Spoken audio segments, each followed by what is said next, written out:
मनोहर का घर पुराने कब्रिस्तान के पीछे था और उसके घर के छत से वह कब्रिस्तान अच्छे से दिखता था। वह रोज उस कब्रिस्तान को पार करके ही अपने काम पर जाता था। मनोहर के दो बच्चे थे और दोनों बच्चे बड़े ही शैतान थे। बड़े बेटे का नाम रॉकी और छोटे बेटे का नाम विकी था।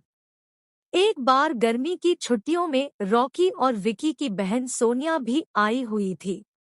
तीनों मिलकर रात के लगभग 12 बजे एक रूम में ट्रूथ और डेयर खेल रहे थे। रॉकी सोनिया से पूछता है कि तुम ट्रूथ लोगी या डेयर। सोनिया डेयर लेती है और पूछी है कि तुम लोग कुछ खतरनाक करने के लिए तो नहीं कहोगे ना। रॉकी, ये हुई ना बात, तो जाओ अब छत पर से घूम करके आओ और छत पर रखे गमले में से फूल तोड़कर लाना होगा, तभी हमें पता चलेगा कि तुम छत पर से आई हो। सोनिया, छत पर से तो कब्रिस्तान दिखता है। नहीं, मैं नहीं जाऊंगी। रॉकी और विकी दोनों सोनिया को छत पर जाने के लिए जबरदस्ती बोलते हैं। सोनिया छत पर जाती है और जैसे ही गमले में लगे फूल की तरफ बढ़ती है, तभी उसकी नजर कब्रिस्तान की ओर पड़ती है।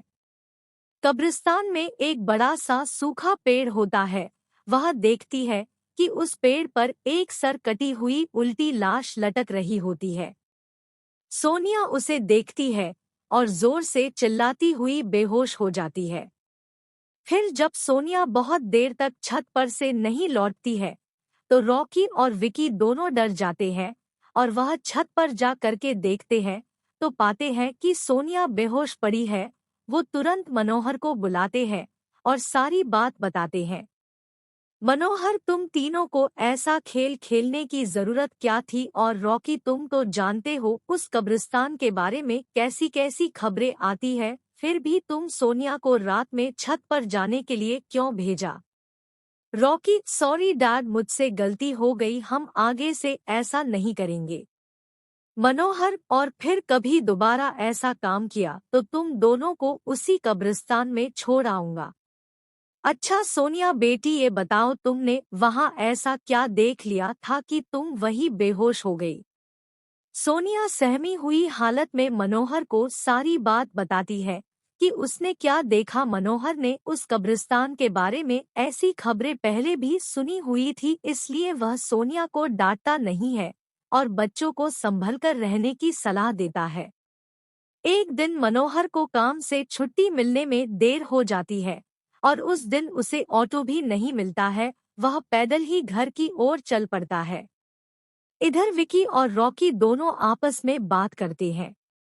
रॉकी, विकी, तुम्हें क्या लगता है सोनिया ने जो कहा वो सच है?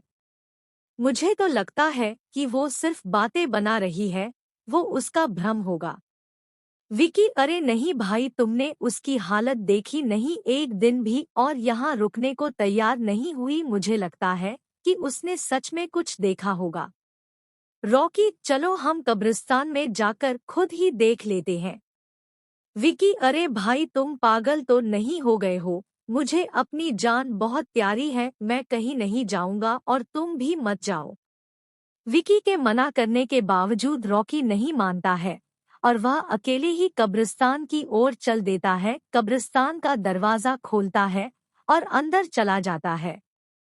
वह उस पेड़ की ओर भी देखता है जिस पर सोनिया को सर कटी हुई उल्टी लाश दिखी थी। रॉकी खड़े होकर उस पेड़ की ओर देखता है, तभी एक अदृश्य हाथ उसके पैरों को पकड़ लेता है। रॉकी डर जाता है और जोरों से चिल्लाने लगता है, बचाओ, बचाओ, छोड़ दो मुझे, मुझसे गलती हो गई, मैं फिर कभी यहाँ दोबारा नहीं आऊंगा। दूसरे कोने पर एक कब्र होती है जो कि खुली हुई होती है। उसके ऊपर खून लगा हुआ होता है। वह अदृश्य हाथ रॉकी को खींच कर लाते हैं और उस कब्र में ढकेलने की कोशिश करने लगते हैं। रॉकी चिल्लाता है, छोड़ दो, मुझसे गलती हो गई, मैं फिर यहाँ कभी नहीं आऊंगा, मुझे मत मारो, मुझे जाने दो। मनोहर काम से पैदल घर पहुँचने वाला ही होता है। जैसे ही वह कब्रिस्तान से गुजरता है, उसे रॉकी की आवाज सुनाई देती है। मनोहर, ये क्या? ये तो रॉकी की आवाज लगती है, ये तो कब्रिस्तान से आ रही है, मुझे जा करके देखना चाहिए।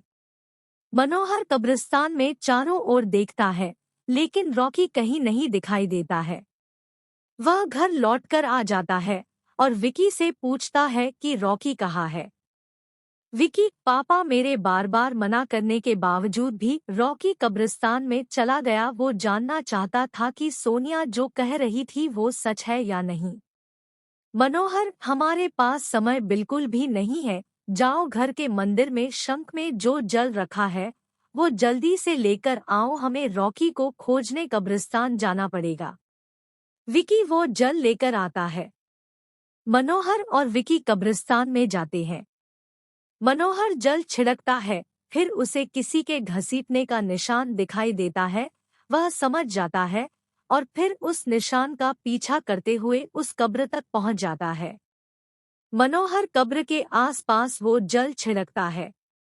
कब्र से अजीब अजीब सी आवाजें आती है। विकी बहुत डर जाता है।